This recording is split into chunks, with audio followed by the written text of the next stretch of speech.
about why sharks float. Let's start off with some facts. Did you know that sharks don't have any bones? They don't have the typical bones like we have in our bodies and like little fish have in their bodies. They actually have a cartilage, which is a rubbery substance, kind of like my friend here, a flexible type material.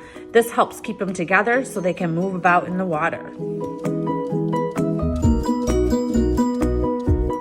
Did you know that great white sharks don't breathe unless they are moving? So unless they're moving around in the water, they can't breathe.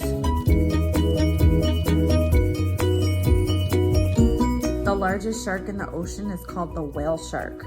That's where it's got its name, because it's really big. It's the size of 2 school buses and can weigh as much as an elephant, if not more. Now that's pretty big. There is one shark that does like to be on the bottom and they do sink, but that's because they want to sink. That's the nurse shark. They swim around on the bottoms of the water.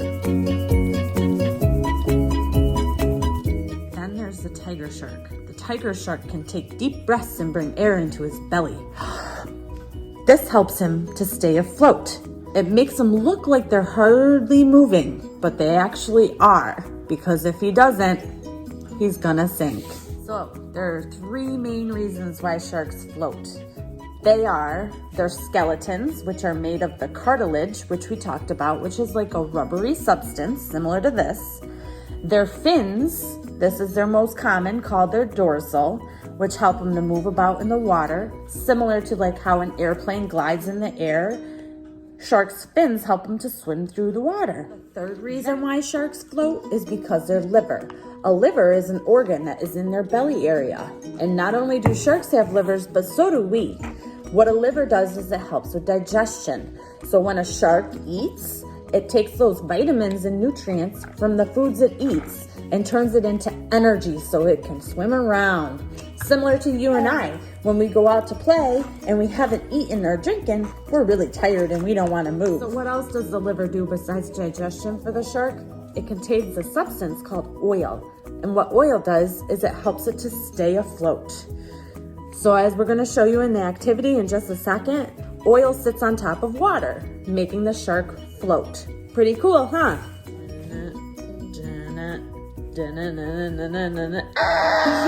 Who's bigger, your shark or mine? So much bigger.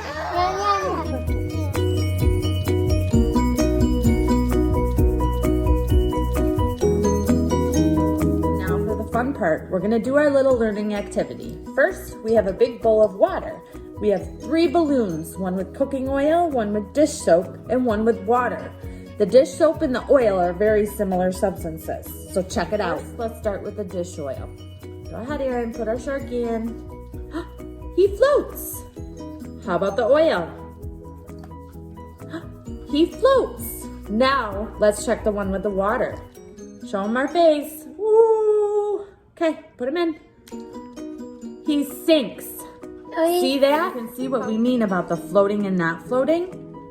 See what happens when I push these ones? They bounce right back up. This one doesn't even want to go down at all. But watch when I push the water, the red one. It goes right down to the bottom. That's how sharks float. Thanks for joining us. Hope to see you soon. Bye.